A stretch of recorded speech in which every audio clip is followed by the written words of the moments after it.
Welcome to morning bulletin. ఇక వార్త వివరాల్లోకి వెళ్తే సింగపూర్ పర్యటనను విజయవంతంగా ముగించుకొని సీఎం చంద్రబాబు నాయుడు ఆదివారం ఏపీకి బయలుదేరారు. ఈ సందర్భంగా సింగపూర్లోని తెలుగు ప్రజలు ఆయనకు ఘనంగా వీడ్కోలు పలికారు. 4 రోజుల పర్యటనలో భాగంగా సీఎం చంద్రబాబు అక్కడ మొత్తం 26 కార్యక్రమాల్లో పాల్గొన్నారు. పలు బిజినెస్ మీట్లు, పారిశ్రామికవేత్తల సమావేశాల్లో పాల్గొన్న సీఎం పెట్టుబడులకు ఆహ్వానం పలికారు. మేక్ ఇన్ ఆంధ్రప్రదేశ్ అనే థీమ్తో జరిగిన కీలక సమావేశాల్లో సీఎం ఆకర్షణీయంగా మాట్లాడారు. రాష్ట్ర అభివృద్ధికి కొత్త శకం తెస్తామని చంద్రబాబు స్పష్టం చేశారు. సింగపూర్ చెక్ పార్క్ తరహాలో విశాఖ, అమరావతిలో టెక్ సిటీల ఏర్పాటు అంశంపై కూడా చర్చలు జరిపారు.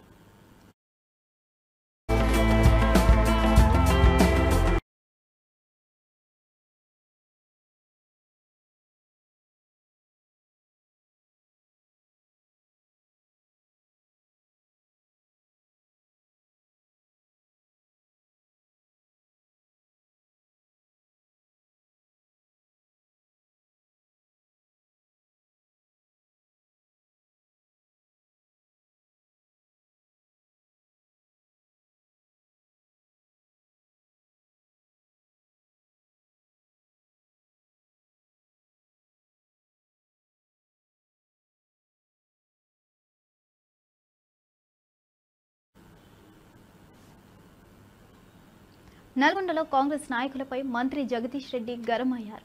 3 ఏళ్ల తర్వాత తానే సర్కస్ ఆట ఆడిస్తానని హెచ్చరించారు. ఎంత ఎగిరినా ఆ ఊపు కేవలం 3 ఏళ్ల వరకు మాత్రమేనని, తర్వాత ప్రజలు తాను వీరిని ఎలా ఆడిస్తారో చూస్తారని తెలిపారు. 2018 ఎన్నికల్లో నల్గొండ నియోజకవర్గంలో కాంగ్రెస్ నేత తన బాధ్యతగా తీసుకున్నానని గుర్తు చేస్తూ ఈసారి కూడా అదే తరహాలో కాంగ్రెస్ నేతలకు తగిన బుద్ధి చెబుతానని చెప్పారు. కాంగ్రెస్ నాయకులు చేస్తున్న వ్యాఖ్యలు, చర్యలు ఊడతా ఊపులా ఉన్నాయని, ప్రజలు అటువంటివి గమనిస్తున్నారని అన్నారు. తాను కేవలం మాటలకే పరిమితమయ్యే వ్యక్తి కాదని, అవసరమైతే నేరుగా ప్రజల ముందుకు వెళ్లి వాస్తవాలు వివరిస్తానని స్పష్టం చేశారు.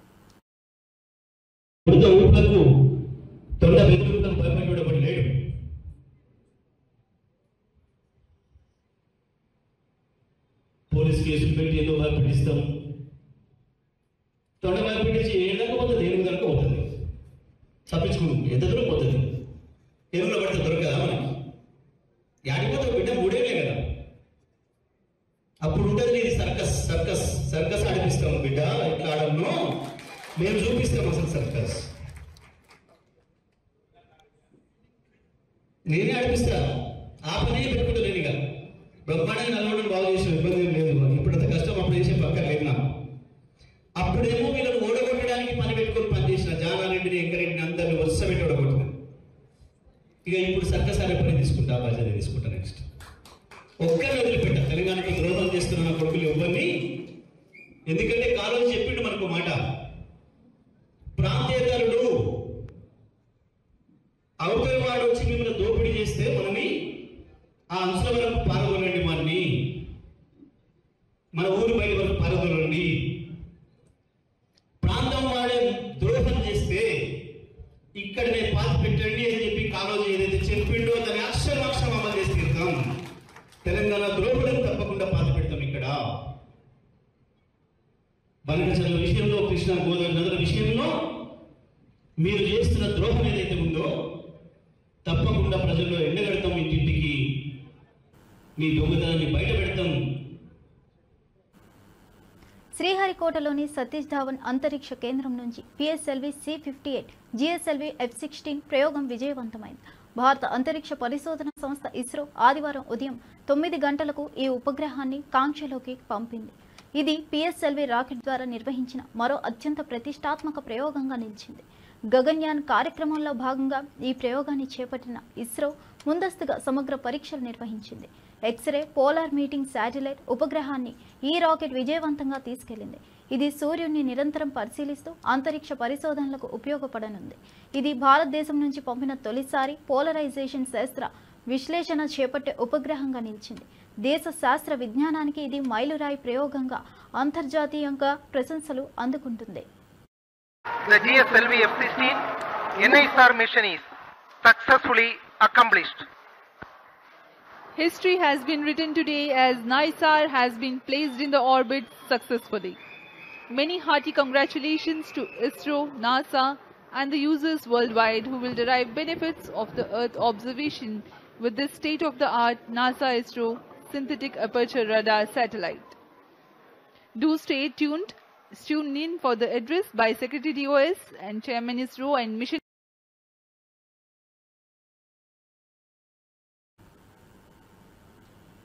బ్రాహ్మణ సంక్షేమంపై తమ ప్రభుత్వం కట్టుబడి ఉందని మంత్రి శ్రీధర్ బాబు స్పష్టం చేశారు.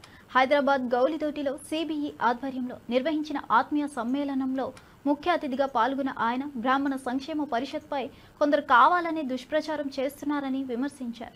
ఇప్పటికే 25 కోట్ల నిధులను ప్రభుత్వం కేటాయించిందని తెలిపారు. రాబోయే రోజుల్లో మరిన్ని నిధులు అందజేస్తామని హామీ ఇచ్చారు. సీఎం రేవంత్ రెడ్డి నాయకత్వంలో బ్రాహ్మణుల సంక్షేమానికి ప్రభుత్వం చిత్తశుద్ధితో కృషి చేస్తుందన్నారు. ఆర్థిక విద్య రంగాల్లో బ్రాహ్మణ యువతకు మద్దతుగా పలు పథకాలు అమలు చేస్తామన్నారు.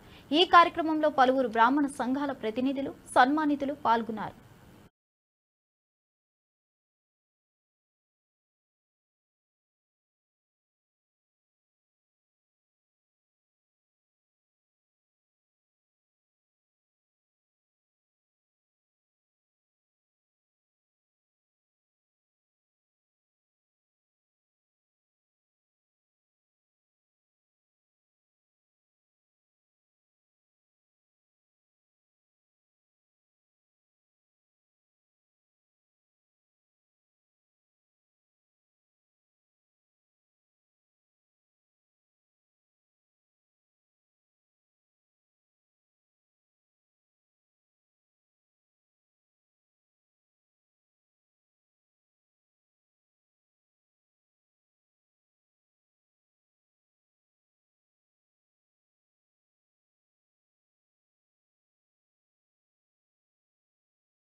బీసీ రిజర్వేషన్ల పెంపు అంశంలో కాంగ్రెస్ ప్రభుత్వం వైఖరి పూర్తిగా తప్పుల తడకగా ఉందని బీసీ కమిషన్ మాజీ సభ్యుడు శుభప్రద్ పటేల్ ఆరోపించారు.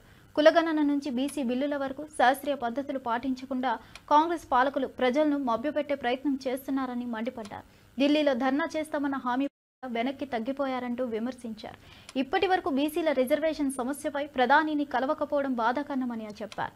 ఎన్నికల సమయంలో ఇచ్చిన హామీ మేరకు బీసీలకు 42% రిజర్వేషన్లు ఇవ్వాల్సిన బాధ్యత కాంగ్రెస్ ప్రభుత్వంపై ఉన్నదని ఆయన స్పష్టం చేశారు. ఆ మాట తప్పితే బీసీ సమాజం గట్టిగా నిలదీసే రోజులు దగ్గరలోనే ఉన్నాయన్నారు. ప్రజా సంక్షేమానికి రాజీ పడే విధానాలకు బీసీలు సహించబోరని హెచ్చరించారు. మంత్రులు కావచ్చు, మాజీ ఎమ్మెల్యేలు అందరం కూడా ఎప్పటికప్పుడు ఈ ప్రభుత్వాన్ని అలర్ట్ చేస్తూనే ఉన్నాం. అయినప్పటికీ వీళ్ళు మొత్తం కూడా చేసినటువంటి మొత్తం కార్యక్రమాలు ఇచ్చిన జీవోలన్నీ కూడా తప్పులు తడకగానే చేస్తున్నారు. మనందరూ కూడా తెలుసు, పార్లమెంట్ ఎన్నికల ముందు జీవో నంబర్ 26 ఇచ్చారు. బీసీ వెల్ఫేర్ డిపార్ట్మెంట్ నుండి ఇచ్చి మేము కులగణన చేస్తామన్నారు. దానికి 150 కోట్లు అనే ఒక ఎస్టిమేషన్ వేసి ఇచ్చారు. ఆ జీవో ఎక్కడ పోయిందో ఇప్పటి వరకు తెలియదు. ఆ జీవో ఇచ్చిపెట్టేసి 7 నెలల తర్వాత మళ్ళీ ప్లానింగ్ డిపార్ట్మెంట్ తోని జీవో నంబర్ 18 ఇచ్చారు అక్టోబర్ నెలలో. అది ఇచ్చిన తర్వాత ఇచ్చిన సందర్భంలోనే మేము చెప్పినాము, ఇది ప్లానింగ్ డిపార్ట్మెంట్ ద్వారా ఈ సర్వేలు చేస్తే చెల్లవు రిజర్వేషన్లు పెంచడానికి. గతంలో బీహార్లో నితీష్ కుమార్ గారు 1 సంవత్సరం రోజులు చిత్తశుద్ధితోని కమిట్మెంట్ తోని 100 రివ్యూలు చేసి ఎన్నో కోట్లు వెచ్చించి రిజర్వేషన్లు పెంచడానికి ప్రభుత్వం పూనుకుంటే ఆ రోజు పాట్నా హైకోర్టు ఆ రిజర్వేషన్ల పెంపుని కొట్టివేసింది.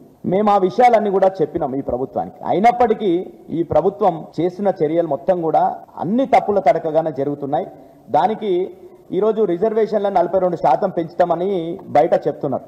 కానీ వీళ్ళు ఇచ్చినటువంటి జీవో నంబర్ 49 భూసాని వెంకటేశ్వర గారికి ఏదైతే జీవో ఇచ్చారో ఆ జీవోలో స్పష్టంగా పారా నంబర్ 5లో కృష్ణమూర్తి జడ్జిమెంటు, అదేవిధంగా వికాస్ కిషన్ రావు గవాలి జడ్జిమెంట్ ని పేర్కొంటూ ఆ జడ్జిమెంట్లో ఏం సారాంశం అంటే 50% దాటొద్దు రిజర్వేషన్లు అనేది సారాంశం. ఈ రోజు ఈ భూసాని వెంకటేశ్వర్లు గారి ద్వారా వీళ్ళు ఏం తీసుకోరు, ప్రభుత్వం రికమెండేషన్ 42% రిజర్వేషన్ పెంచాలి బీసీలకు అని తీసుకోరు. ఎందుకు 42%? వీళ్ళు గతంలో కామారెడ్డిలో వీళ్ళు ఏ లెక్కల ఆధారంగా 42% ఇచ్చారో ఎవరు కూడా ఇప్పటివరకు తెలియదు. ఆ 42% ఆడ కామారెడ్డిలో చెప్పారు కాబట్టి ఈ భూసాని వెంకటేశ్వర్లు గారితో 42% తీసుకోరు. ఈయన ఎక్కడ ఫీల్డ్ విజిట్ చేసింది మనం చూడలేదు, ఎక్కడ ఈ వెనుకబడతనాన్ని నిర్ధారించింది చూడలేదు. అయినప్పటికీ ఈ ప్రభుత్వం బిల్లులు తీసుకొని వస్తే బీఆర్ఎస్ పార్టీగా మద్దతు ఇచ్చింది. మీరు బిల్లులు తీసుకొని వచ్చిర్రు, బిల్లులు తీసుకొని వచ్చేసి మార్చి 17 తారీఖు రోజు అసెంబ్లీలో బిల్లులు పాస్ చేసుకోవడం జరిగింది. బిల్లులు పాస్ చేసి ఈ రోజుకి జూలై 29, జూలై 30 తారీఖు ఈరోజు ఇప్పటి వరకు ప్రధానమంత్రిని కలిసింది లేదు, గతంలో చెప్పినట్టు అఖిలపక్షాన్ని తీసుకుపోయింది లేదు. నిన్ననే మళ్ళా ఏదైతే వాళ్ళు కార్యక్రమం చేసుకురో 5, 6, 7 ఢిల్లీలో ఏదో డ్రామాలు చేయాలనే ప్రయత్నం చేసిరో దాన్ని కూడా వాయిదా వేస్తున్నట్టు మనకు వార్తలు వస్తున్నాయి. వీళ్ళ చిత్తశుద్ధి ఈ విధంగా. బెట్టింగ్ యాప్ల ప్రచారానికి సంబంధించి ప్రశ్నించేందుకు ప్రముఖ నటుడు ప్రకాష్ రాజ్ను ఈడీ అధికారులు హాజరు కానివ్వగా 5 గంటల పాటు విచారణ సాగింది. ఈ కేసులో ప్రకాష్ రాజ్కు సంబంధించి పలు అంశాలపై వివరాలు కోరిన ఈడీ ఆయనకు ఇచ్చిన ప్రమోషన్ ఒప్పందాలు, డబ్బుల లావాదేవీలపై స్పష్టత పొందే ప్రయత్నం చేసింది. అయితే ప్రకాష్ రాజ్ మాత్రం తనపై వచ్చిన ఆరోపణలను ఖండిస్తూ తాను ఎలాంటి డబ్బులు తీసుకోలేదని, తమకు ఉన్న ఒప్పందం ప్రకారమే ప్రమోషన్ చేశానని వివరణ ఇచ్చినట్టు సమాచారం. ఈ విచారణ ముగియడంతో ఆయనకు తాత్కాలికంగా ఊరట లభించినట్లు భావిస్తున్నారు. అయితే ఈడీ విచారణ మరిన్ని మలుపులు తిరిగే అవకాశం ఉంది. ఈ కేసులో ఇతర ప్రముఖుల పాత్రపై కూడా దర్యాప్తు కొనసాగనుంది. ఈడీ వాళ్ళు పిలిచారు 30 రోజులు రావాలని. కొన్ని డీటెయిల్స్ ఏమేమి జరిగింది, మీకు వాళ్ళకి ఏం తీసుకున్నారో, ఎందుకు చేశారు, ఎప్పుడు చేశారు, వాళ్ళు యాజ్ ఎ డిపార్ట్మెంట్ వాళ్ళు పనిచేశారు. ఒక పౌరుడిగా నా రెస్పాన్సిబిలిటీ నేను వచ్చి డీటెయిల్గా వాళ్ళకి ఎక్స్ప్లెయిన్ చేసి ఇలా అప్పుడు చేశాను, అది తప్పని తెలిసి ఆ తర్వాత నేను చేయలేదు, అండ్ నాకు ఇప్పుడు దాకా ఏ పేమెంట్ తీసుకోలేదు, ఎందుకంటే నా మనసాక్షి పరంగా నేను తీసుకోలేదు అంటే వాళ్ళ అకౌంట్స్ అన్ని చూసి సరేనండి మీరు చెప్పాల్సింది చెప్పండి అని డాక్యుమెంట్ చేసుకుని డెసిడ్ విల్ గో అంతే. మళ్ళీ రమ్మలేదు, అయిపోయింది. లేదు కదా నా దగ్గర ఎకనామికల్ ట్రాన్సాక్షన్, అదే చెప్పాను. నేను అదేం లేదని చెప్పానండి. ఒకే ఒక యాప్ చేశాను 2016లో, అది వాళ్ళకి చెప్పాను. వాళ్ళు పని చేస్తున్నారు, వాళ్ళు ఎతుకుతున్నారు, వాళ్ళకి మనం కోఆపరేట్ చేయాల్సింది మన బాధ్యత. అందువల్ల వాళ్ళు చెప్పిన డేట్కి వచ్చి వాళ్ళకి కావాల్సింది ఇచ్చి తర్వాత మాట్లాడుకుందాం. Thank you. ఓకే, దయచేసి బెట్టింగ్ యాప్స్ మీద ఆడకండి. మీరు స్వయంగా తెలంగాణ అస్తిత్వంపై సీఎం రేవంత్ రెడ్డి తీవ్రంగా దాడి చేస్తున్నారని బీఆర్ఎస్ నాయకుడు దూదిమెట్ల బాలరాజు ఆరోపించారు. గోదావరి జలాలను బనకచర్ల ద్వారా ఏపీకి తరలిస్తూ తెలంగాణ రాష్ట్ర హక్కులను నలుగురిలో కలిపే విధంగా రేవంత్ వ్యవహరిస్తున్నారని విమర్శించారు. రాష్ట్రానికి చెందిన నీళ్లు బయటకు పంపిస్తే మేధావులు మౌనంగా ఉండడం శోచనీయమని ఆవేదన వ్యక్తం చేశారు. రాష్ట్ర నియామకాల్లో తెలంగాణ యువతను విస్మరించి ద్రోహులకు ఉద్యోగాలు ఇస్తూ ఏపీకి చెందిన వ్యక్తులకు కీలక పదవులు ఇచ్చి అన్యాయం చేస్తున్నారని మండిపడ్డారు. రేవంత్ పాలనలో తెలంగాణ సొమ్ము తెలంగాణ వారికే అందక ఇతరులకు దోచిపెడుతున్నారని ఆరోపించారు. రాష్ట్రం ఏర్పడిన ఆత్మగౌరవం, హక్కులను కాపాడుకునే బాధ్యత ప్రతి ఒక్కరిపై ఉందని పేర్కొన్నారు. అసెంబ్లీ సలహాదారుగా ప్రసన్న కుమార్ నియమిస్తే చంద్రబాబు నాయుడు పట్టకపోయింది వీళ్ళకి కనిపించట్లేదా? అనిల వావిల్లా రెడ్కో ఎండీగా నియమించింది వీళ్ళకు కనపడతలేదా? నిమ్మగడ్డ రమేష్ కుమార్ ని అడ్మినిస్ట్రేషన్ స్టాఫ్ కాలేజ్ డైరెక్టర్ గా నియమించింది వీళ్ళకి కనపడతలేదా? డిజిటల్ మీడియా డైరెక్టర్ గా శ్రీరామ్ కర్ణిని నియమించింది కనపడతలేదా అని అడుగుతా ఉన్నాను నేను. ఒకవైపు నీళ్లను దోసుకపోతా ఉంటే ఈ మేధావులు మౌనం వహిస్తారు, నిధులను దోసుకపోతా ఉంటే ఈ మేధావులు మౌనం వహిస్తారు. మరి నియామకాల విషయంలో అప్పనంగా తెలంగాణ ప్రాంతంలో ఆంధ్ర సంబంధించినటువంటి మూలాలున్నటువంటి వ్యక్తుల్ని, తెలంగాణకు ద్రోహం చేసే వ్యక్తుల్ని నియామకం చేస్తా ఉంటే ఎవరు మాట్లాడరు.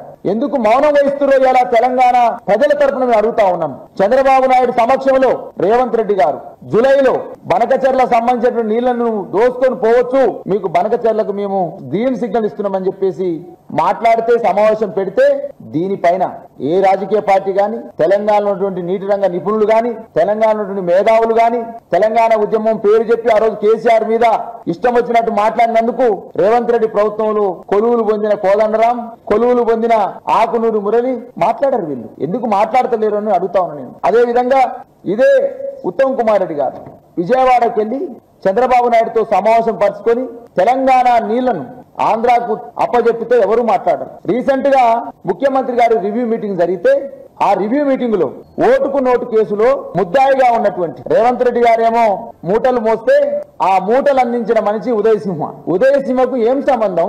తెలంగాణ సెక్రటేరియట్ లో తెలంగాణ సంబంధించినటువంటి సమావేశం జరిగితే ఆ సమీక్షలో ఉదయసింహకు ఏం సంబంధం?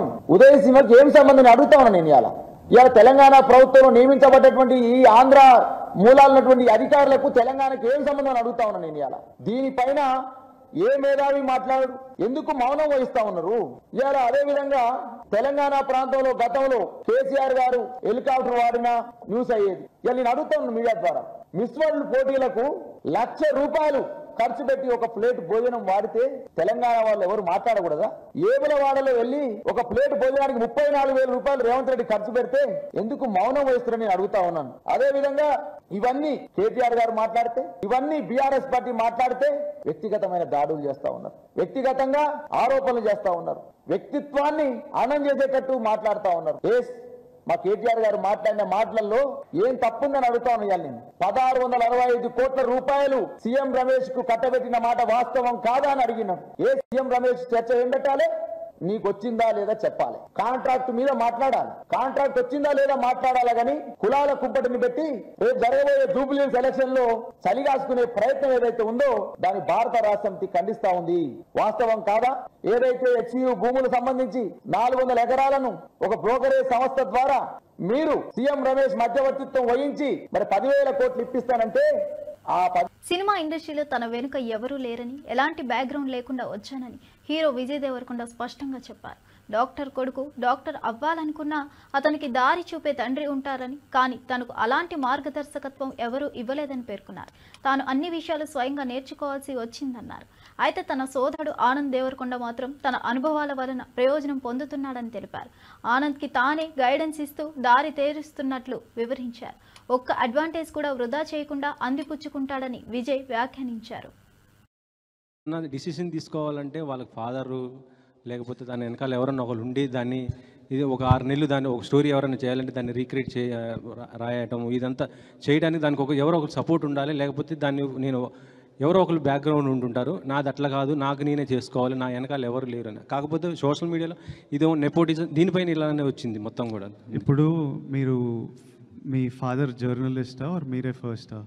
నేనే ఫస్ట్. ఇప్పుడు నాకు కొడుకు వచ్చి వాడు యాక్టర్ అవుదాం అనుకున్నప్పుడు వానికి నా ఎక్స్పీరియన్స్ అంతా వానికి వస్తుంది. అది వాని అదృష్టం, వాని తప్పు కాదు. వానికి నేను సినిమా ప్రమోట్ ఎట్లా చేయాలో, స్క్రిప్ట్లు ఎట్లుండాలో, ఎలాంటి టెక్నీషియన్లు ఉండాలో, ఎవరు మంచోలో ఇవన్నీ నా లైఫ్లో నేను నేర్చుకొని ఆ జర్నీ వల్ల నాకు ఎక్స్పీరియన్స్ వస్తుంది. అది నా చుట్టూ ఉన్న వాళ్ళకి నా కొడుకు వాడు యాక్టర్ అయితే వానికి పనికి వస్తుంది. అది వాని అదృష్టం. ఆ అదృష్టం నాకు లేకుండే. So what I'm saying was that I had to figure. నేను నేర్చుకోవాల్సి వచ్చేది అన్నీ. ఒక తప్పులు చేసుకుంటూ ఎక్స్పీరియన్స్ అవుతూ ఇట్లా చేయవచ్చా, ఇట్లా చేయాలా అని చూసుకుంటూ నేర్చుకోవాలి. అది ఏ ఫీల్డ్ అయినా, నేను యాక్టర్ల గురించి కాదు, లైఫ్ ప్రపంచంలో డాక్టర్ కొడుకులు వాళ్ళకి ఎగ్జాక్ట్లీ ఏ స్ట్రీమ్ తీసుకోవాలి, ఎవరి దగ్గర వెళ్ళాలి, ఏ హాస్పిటల్లో ఎక్కడ సీట్ దొరుకుతుంది, ఏ కోర్స్ చూస్ చేయాలి అన్నీ తెలుస్తాయి. ఎడ్యుకేటెడ్ పేరెంట్స్ ఉంటే అదొక వాళ్ళకు. ఇప్పుడు జర్నలిస్ట్, మీ కిడ్స్ జర్నలిస్ట్ అవ్వాలంటే ఎగ్జాక్ట్లీ మీరు గైడెన్స్ ఇవ్వగలుగుతారు. అది నేను చెప్పింది. ఆనంద్కి ఇస్తున్నారా? ఆనంద్కి వాడు నన్ను చూసి వానికి అర్థమైపోతుంటుంది కదా. And he's definitely has the benefit of being the brother of being my brother. So 100% he has the benefit of that. Tirumala శ్రీవారిని దర్శించుకునేందుకు ఇవాళ ఉదయం వీఐపీ విరామ సమయంలో పలువురు ప్రముఖులు విచ్చేశారు. APS RTC Rayalaseema zonal chairman Nagaraju, ప్రముఖ సినీ నిర్మాత దిల్రాజు, నటుడు అశోక్ కుమార్, కర్ణాటక సినీ నటుడు పునీత్ రాజ్ కుమార్ భార్య అశ్విని తమ కుటుంబ సభ్యులతో కలిసి శ్రీవారిని దర్శించుకున్నారు. ఆలయంలో మొక్కులు చెల్లించుకున్న ఈ ప్రముఖులు తీర్థ ప్రసాదాలు స్వీకరించారు.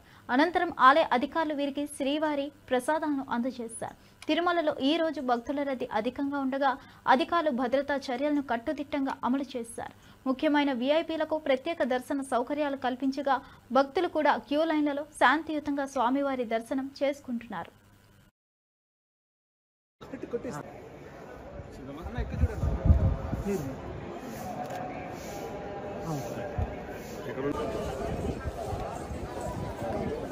మహారాష్ట్ర మంత్రి గారు వచ్చి తీసుకున్నారా? ఇంకో ఎంపీ గారు కూడా వచ్చి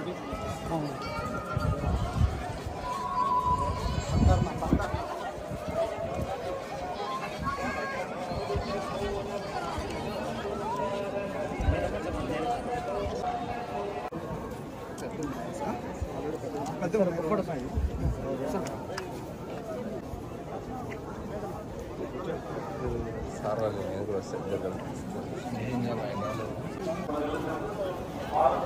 మీరు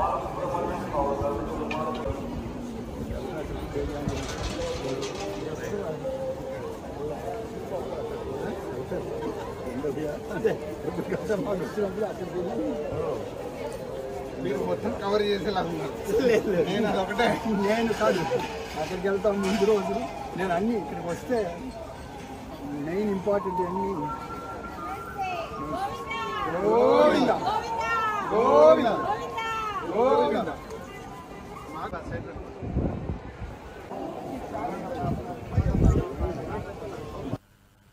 జూనియర్ సినిమాలో నటించిన గాలి జనార్దన్ రెడ్డి కుమారుడు కిరీటి బుధవారం తల్లిదండ్రులతో కలిసి తిరుమల శ్రీవారిని దర్శించుకున్నారు.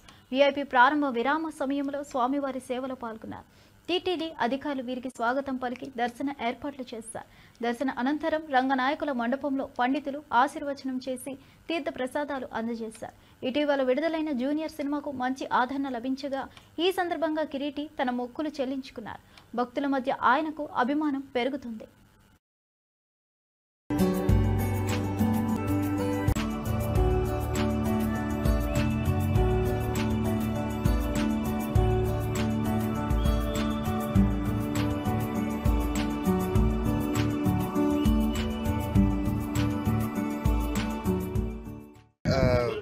ఈ సినిమా మొదలయ్యేటప్పుడే నేను మొక్కున్నాను, అద్భుతంగా సినిమా జరిగితే ఖచ్చితంగా వచ్చి దేవుడు ఆశీర్వాదం తీసుకుంటానని చెప్పేసి. అదేవిధంగా అద్భుతంగా జరిగిన సినిమా చాలా ప్రేమించారు ప్రేక్షకులు, దేవుడు. అదే కారణంగా ఈరోజు వచ్చేసి దేవుడు ఆశీర్వాదం తీసుకుంటూ ఉంటే చాలా సంతోషంగా ఉంది. కుటుంబ సమేతంగా ఈరోజు వచ్చి ఆశీర్వాదం జరిగింది. దేవుడు ఖచ్చితంగా చల్లగా చూస్తాడని చెప్పేసి నమ్ముతున్నాను.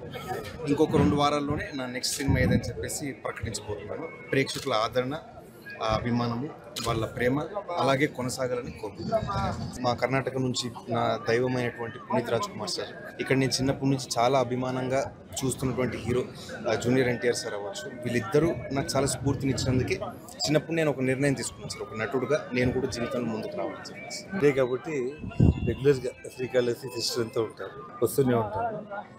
బాబు సినిమా విషయంలో కూడా ప్రజలు ఆదరించినారు. తను చిన్నప్పటి నుంచి కూడా ఒక కళాకారుడే, నటుడు అవ్వాలని తన కోరిక నెరవేరింది. ప్రజలు కూడా ఆశీర్వదించినారు కాబట్టి అందరూ వచ్చి భగవంతుడు ఆశీర్వాదం తీసుకున్నారు. ఇట్లా మనవడికి నిమిషా ప్రియ ప్రాణాలను కాపాడేందుకు తన వంతు ప్రయత్నం చేస్తున్నానని కేఏ పాల్ తెలిపారు. గత 19 రోజులుగా విశ్వయత్నం చేస్తున్నా కానీ షేక్ అబూబకర్ స్టేట్మెంట్లు ఈ కేసును మరింత జటిలం చేశాయన్నారు. నిమిషా ప్రియను ఉరిశిక్ష నుండి రక్షించాలంటే తలాల్ కుటుంబానికి షేక్ అబూబకర్ క్షమాపణ చెప్పాలన్నారు. షేక్ అబూబకర్ వ్యాఖ్యల వల్లే ఈ పరిణామం ఏర్పడిందని స్పష్టం చేశారు. బాధితురాలి జీవితం ప్రశ్నార్థకంగా మారకముందే అందరూ జాగ్రత్త పడాలని సూచించారు. తలాల్ కుటుంబం మనసు మార్చుకునేలా ఓ సరైన సందేశం వెళ్లేలా పనిచేయాలని కోరారు. అందులో భాగంగా షేక్ అబూబకర్ తన పాత్రను పునర్విమర్శించాలన్నారు. Kerala Kanchapuram Sheikh Abubakar statements have ruined the life of Nimisha Priya. You know, Nimisha Priya's daughter is with me in this building. Her husband is with me in this building. Left Kerala, India at our request, and all the 10 team members, our coordinators, and 25 others are working day and night for the last 19 days to release Nimisha Priya. I asked for extension, they have given extension. Graciously, the family was considering, without taking ₹1, $1 to pardon Nimisha Priya. But the statements of Sheikh Kanchapuram Abubakar made everybody upset. If Nimisha is put to death, most responsible person is this 94-year-old Sheikh's stories, lies. Is he doing? Because in Quran, any sin can be forgiven, but lies cannot be forgiven. Or his office is doing. Because Abdul Fattah, the brother, is demanding a debate live that Sheikh Abubakar never been in touch with him. any of his family members or any of his relatives, any person. They never offered him money. He put it on Facebook post July 22nd, again 23rd.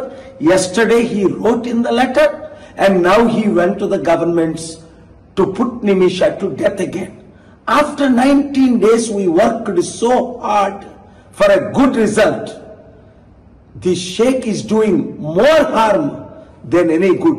Therefore, I am demanding Sheikh Abu Bakr to publicly apologize to Abdul Fateh Talal family, say sorry, or expose whom you met, what he is demanding.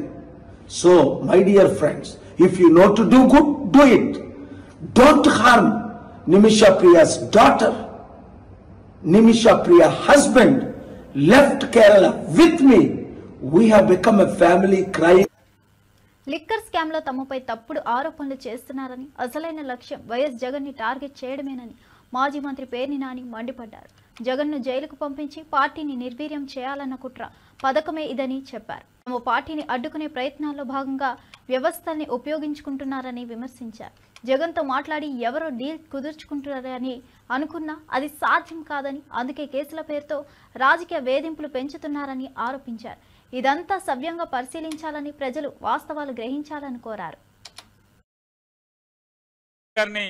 Skill స్కామ్లో on record పట్టుకుని 57 రోజులు లోపల ఉంచారు కాబట్టి మనం కూడా బాగా లోపలుంచేయాలి, పార్టీని నిర్వీర్యం చేయాలి, మళ్ళీ వైఎస్ఆర్ కాంగ్రెస్ పార్టీ నుంచి మనకి ఎదురు లేకుండా చేసుకోవాలి. తద్వారా కొడుక్కి జగన్మోహన్ రెడ్డి గారి చేత అడ్డంకి లేకుండా, మిగతా వాళ్ళకైతే ఏదో ప్యాకేజీ మాట్లాడుకోవచ్చు, కానీ జగన్తో అది కుదరదు కాబట్టి ఏదో రకంగా అడ్డంకి లేకుండా జైల్లో పెట్టి తద్వారా పార్టీని లేకలేకుండా చేయాలనేటువంటి వీళ్ళందరి సామూహిక కుట్రలో భాగమే రోజు వీళ్ళు వండి వార్చేటువంటి వార్తలు.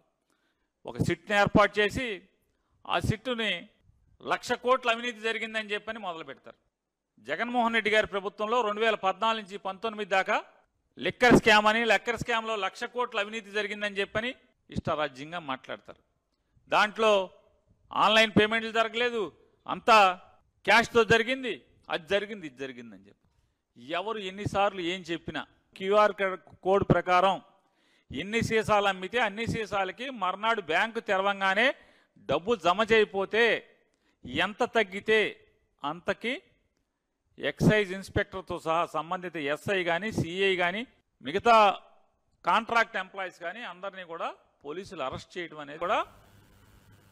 చంద్రబాబు వెళ్లి ఉన్నాడని, కేసులు వేసిన తనకు భయమని మాజీ మంత్రి అనిల్ కుమార్ యాదవ్ స్పష్టం చేశారు.